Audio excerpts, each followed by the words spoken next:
wys my waar.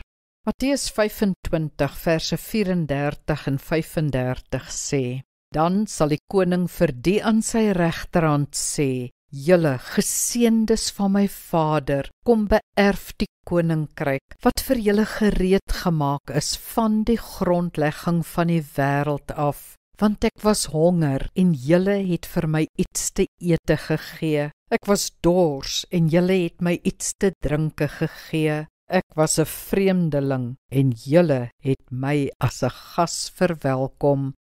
In God se politiek is barmhartigheid deel van geregtigheid. Waar dinge reg is, waar God se wil heers, word behoeftiges versorg. Die skrif lê daarom groot klem op die weduwees, wese, vreemdelinge, armes en magteloses, die wat min bronne het, wat hulle self nie kan verweer nie. Hier sê Jesus, die regverdiges, die wat geregtigheid uitleef, is diegene wat goed doen aan die geringstes van sy broers, die wat behoefte het aan voeding, huisvesting, bemoediging ensovoorts. Raak betrokke by die nood van die wêreld. Begin by gelowiges, maar dink ook breër. Wat van hawelose kinders of weeskinders, of voeding of ander hulp aan armes? Wat van wiskundelesse of klasgeld vir behoeftige studente, geselskap vir eensame seniors in ouerhuise,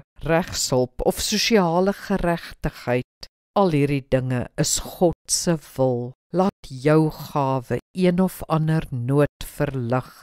Kom ons bid saam. Hemelse Vader, help my om ander te help. Die nood is so groot. Gee my 'n hart soos Jesus sin, wat met die behoeftiges geïdentifiseer het. Ons is immers nou Jesus se arms en voete in die wêreld. Ons moet doen wat hy sou doen. Ek kan nie alles doen wat u kan doen nie, maar ek kan wel iets doen.